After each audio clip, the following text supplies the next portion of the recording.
Okay, we love queen mackerel.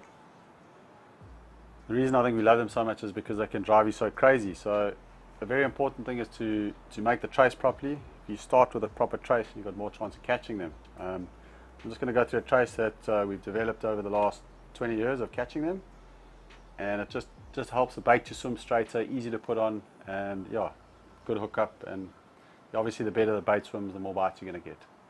So we're going to start off with number 7 American fishing wire. I'm just going to break a piece of that off about, what's that, 20 centimeter piece, 25 centimeters. Just kink it off. And then over here we've got a 5/0 hook, any kind of J hook, 5/0, about the right size for a 5/0. And it's pretty simple. You want to go through the eye, and the part that's gone through, you're going to kink it down like that, and you're just going to wind it around the shank twice, or 3 times if you want. That, and then you're going to push that back through so it comes out the opposite side to the other piece of wire like that. Very simple. Get your pliers, give it a pull, and give it a pull. You're going to do the haywire twist with those 2 pieces. It's very important. Get that 45-degree angle right. Go 1, 2, 3, 4, 5, 6. Okay, so you've got 6 twists, and then you're going to take that tag in and you're going to wrap it 3 times 90 degrees around the wire, as if you're finishing a normal haywire twist, like that. And then what you're going to do with that tag in is you're going to make about a 1/2 centimeter piece, and you're going to bend it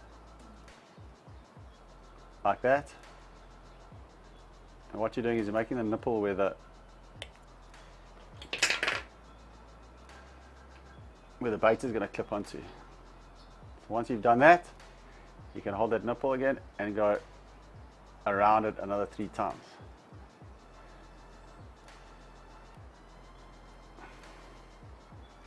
Just bend it straight.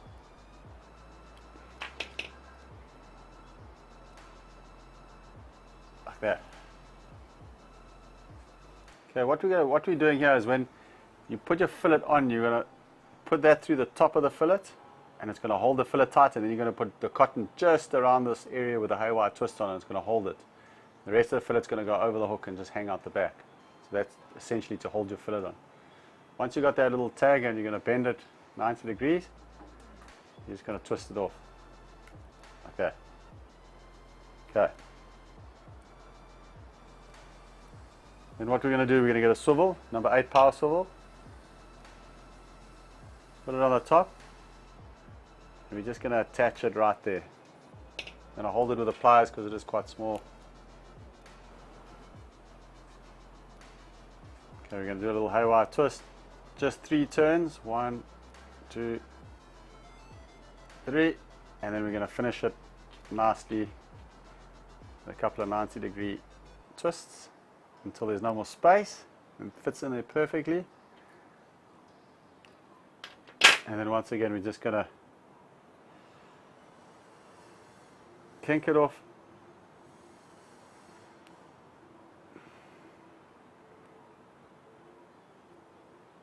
Like that. And you're going to turn it 1, 2, and off it goes. So what you're left with is that. Very simple and very important. So the top of the fillet just nips through there, and you're going to tie it around the shank, and then the fillet's going to hang out the back. We'll show you how to put it on the boat. Okay, that's basically the hardest part of the trace. What you're going to do now is you're going to get a piece of number 3 wire.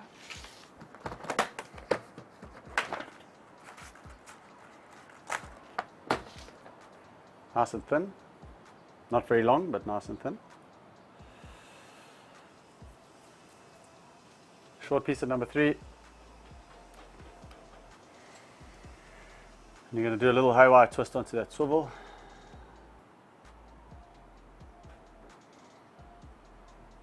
can use a pair of pliers to do it, but we've been doing it for so long we can't feel the fingers anymore, so just do it like this.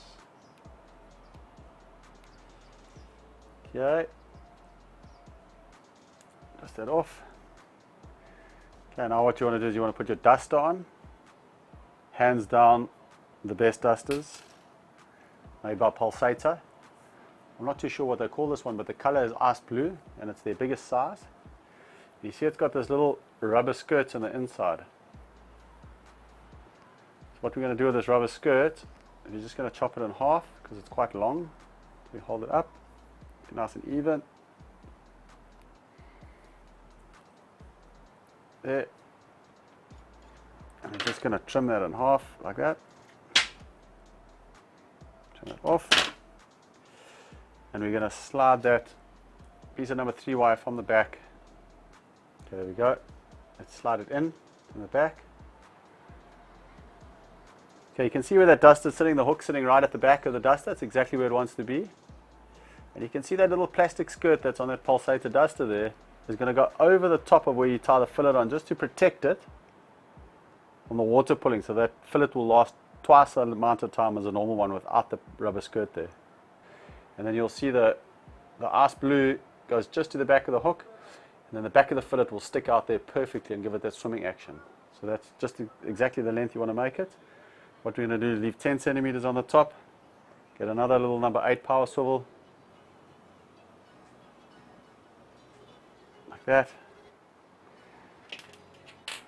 Let's do a little haywire twist.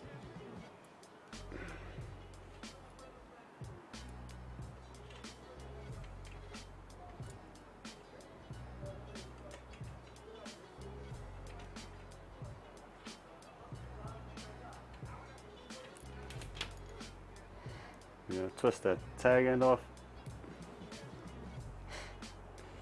There we go. The nice thing about this trace, especially with the largest Pulsator duster, a little bit heavier, is when you're slow trawling for king mackerel up at Cape Vidal, Saltwater or Mozambique where it's really clean, you can put this long way out the back with a fillet on and keep your live baits and stuff deep and a bit closer, and you catch a lot of king mackerel out of that in the clean water.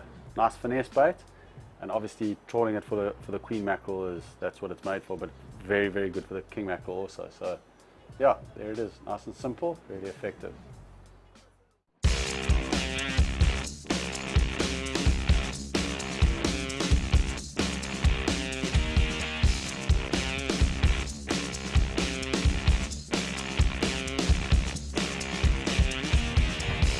Yeah, so there's quite a lot of sardine activity around.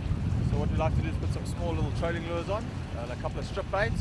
The strip bait's always like, it shows a small bait fish, catch a big cuda, nice clean mackerel, just a little Pulsator duster there. And it lets you cover a bit of ground as well. So when you're looking for the feeding bait fish, diving bird, you've got a chance of catching just about anything. There's quite a bit of debate about how to set your drag for a snook. And they say that it's got a soft mouth where its mouth isn't actually that soft. So what I like to do is I set my drag nice and firm. A snook's got quite a hard sort of bottom jaw and top jaw. It's quite hard. So the hardest thing is to actually get the hook through there. So if you set your drag a little bit tighter and it goes through there, the hard part, then it's not going to come off.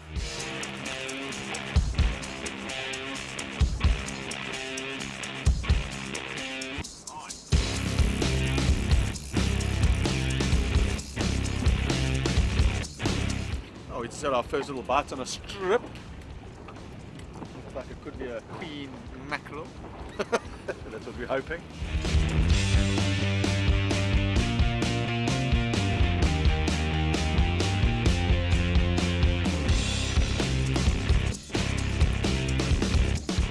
You'll find a lot of people lose the snook at the boat, and it's not because it's got a soft mouth, it's just because it darts away in a hurry. So if you're not ready and the snook darts away and it jerks the line, then it's going to rip the hook out. And so it's not a soft mouth, it's just what the fish is doing. So that's where you need a nice soft rod with a nice soft tip. So when the fish does dart, you can drop your hand, and then what can happen is the rod, the nice soft tip, can take some of that pressure off and leave the hook in. But if the snook tries to dart away and you try to pull it in at the same time, you're just going to rip that hook out.